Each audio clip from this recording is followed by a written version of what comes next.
नमस्कार विद्यार्थी मित्रांनो, आज आपण बघणार आहोत प्रथम सत्र संकलित मूल्यमापन वर्ग 8वी विषय हिंदी विभाग 1 गद्य विभाग। प्रश्न पहिला, पठित परिच्छेद पढ़कर दी गई सूचनाओं के अनुसार कृतियां कीजिए। कृति 1, कृति पूर्ण कीजिए। लेखक ने डॉक्टर राजकुमार को यहाँ देखा था। उत्तर है विभिन्न उत्सव, संगोष्ठियों, सम्मेलन। 2. डॉक्टर राजकुमार यहाँ रहते थे। सुबह का समय था। मैं डॉक्टर राजकुमार वर्मा जी के प्रयाग स्टेशन स्थित निवास मधुबन की ओर पूरी रफ्तार से चला जा रहा था, क्योंकि 10 बजे उनसे मिलने का समय तय था। वैसे तो मैंने डॉक्टर साहब को विभिन्न उत्सवों, संगोष्ठियों एवं सम्मेलनों में देखा था, परंतु इतने निकट से मुलाकात करने का यह मेरा अवसर था। मेरे दिमाग में विभिन्न विचारों का ज्वार उठ रहा था। कैसे होंगे डॉक्टर साहब, कैसा व्यवहार होगा उस साहित्य मनीषिका आदि। इन तमाम उठते और बैठते विचारों को लिए मैंने उनके निवास स्थान मधुबन में प्रवेश किया। काफी साहस करके दरवाजे पर लगी घंटी बजाई। नौकर निकला और पूछ बैठा, क्या आप अनुराग जी हैं? मैंने उत्तर में सिर्फ हाँ कहा। उसने मुझे ड्राइंग रूम में बिठाया और यह कहते हुए चला गया कि डॉक्टर साहब आ रहे हैं। इतने में डॉक्टर साहब आ गए। अनुराग जी, कैसे आना हुआ? आते ही उन्होंने पूछा। कृति 3 शब्द संपदा 1, निम्नलिखित शब्दों के पर्यायवाची शब्द लिखिए। अ नौकर, शब्द है सेवक। ब मुलाकात, उत्तर है साक्षात्कार। 2, निम्नलिखित शब्दों में व्यत्यय जोड़कर नए शब्द बनाओ। अ व्यवहार, शब्द है व्यावहारिकता। ब विचार, शब्द है विचारपूर्वक। कृति 4, निम्नलिखित शब्दों में वचन बदलकर लिखिए। अ कविता, उत्तर है कविताएं। ब नौकरी, उत्तर है नौकरियां। कृति 5, स्वमत अभिव्यक्ति। उत्तम साहित्य के लिए संगोष्ठी और सम्मेलन आवश्यक है। विषय पर अपने विचार लिखिए। आ निम्नलिखित परिच्छेद पढ़कर सूचनाओं के अनुसार कृतियां कीजिए।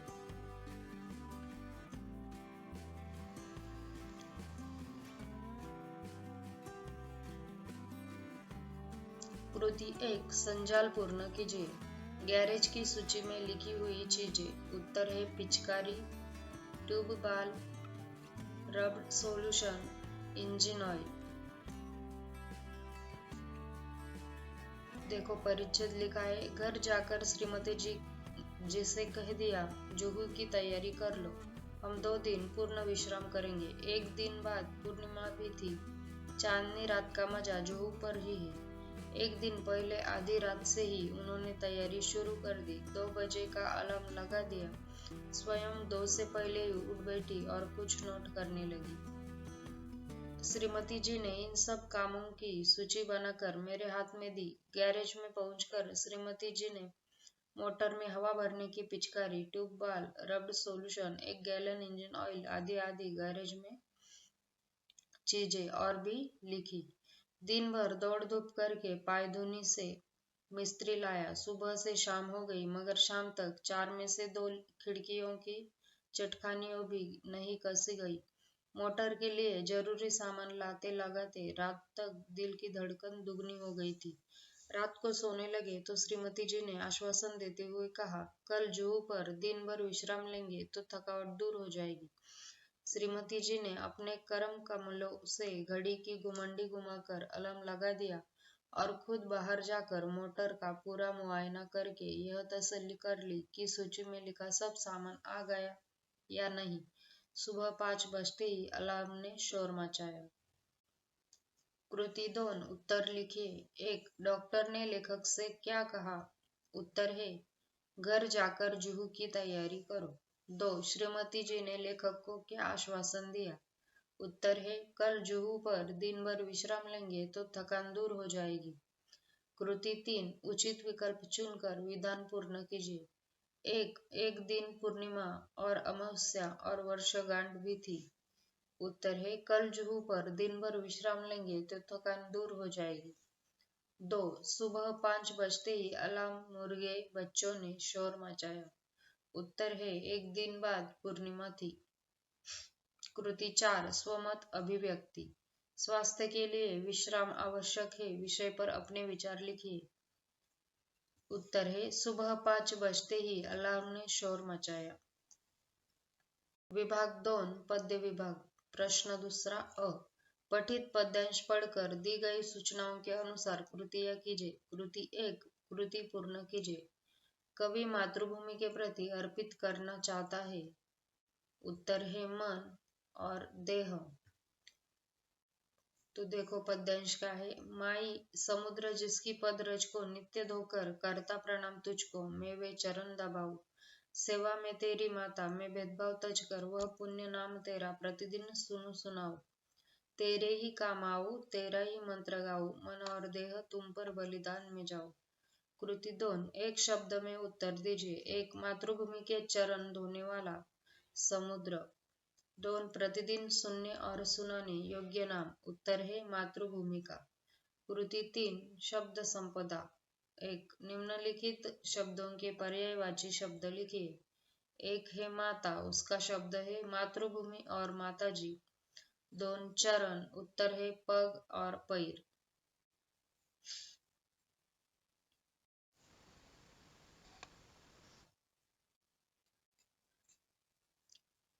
2 निम्नलिखित शब्दों में प्रत्यय जोड़कर नए शब्द बनाएं। 1 बलिदानी, उत्तर है बलिदानवीर। 2 पुण्य, उत्तर है पुण्य कर्म। कृति 4 मातृभूमि की सेवा में जीवन अर्पण करना प्रत्येक मनुष्य का कर्तव्य है। कथन पर अपने विचार लिखिए। आ निम्नलिखित पद्यांश पढ़कर सूचनाओं के अनुसार कृतियां कीजिए। कृति 1 प्रवाह तालिका पूर्ण कीजिए। कवि ने इन बातों को सीख लेने को कहा है। 1 प्यार से बोलना। 2 चुप रहना। 3 बोलने से पहले सोचना। और 4 खुद को टोकना। तो देखो पद्यांश क्या है। वाणी में शहद खोलना सीख लीजिए, जरा प्यार से बोलना सीख लीजिए। चुप रहने के यारों बड़े फायदे हैं, जुबान वक्त पर खोलना सीख लीजिए। कुछ कहने से पहले जरा सोचिए, ख्यालों को खुद तोड़ना सीख लीजिए। तू तड़क हो या फिर हो तू मैं अपने आप को टोकना सीख लीजिए।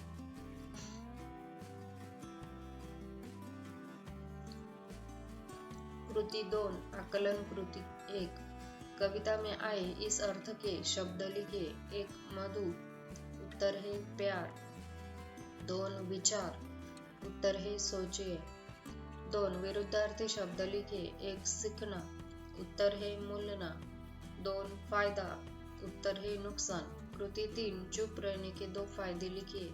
1 संयम बना रहता है और 2 शांत रहता है। कृति 4 स्वमत अभिव्यक्ति। वाणी की मधुरता सामने वाले का मन जीत लेती है। इस तथ्य पर अपने विचार लिखिए। विभाग 3 व्याकरण।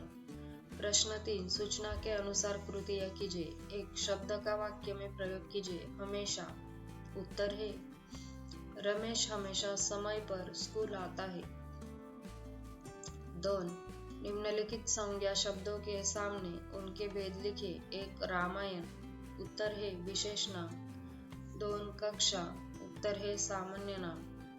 3 नीचे दिए गए वाक्यों में से सर्वनाम पद शब्द छांटकर भेद लिखिए। 1 हमें लगभग 10 फीट का पुल बनाना होगा। उत्तर है हमें। 2 जो जैसा करेगा वह वैसा भरेगा। उत्तर है जो वह। संबंधी सर्वनाम। 4 नीचे दिए गए वाक्यों में से विशेषण शब्द छांटकर उनके प्रकार लिखिए।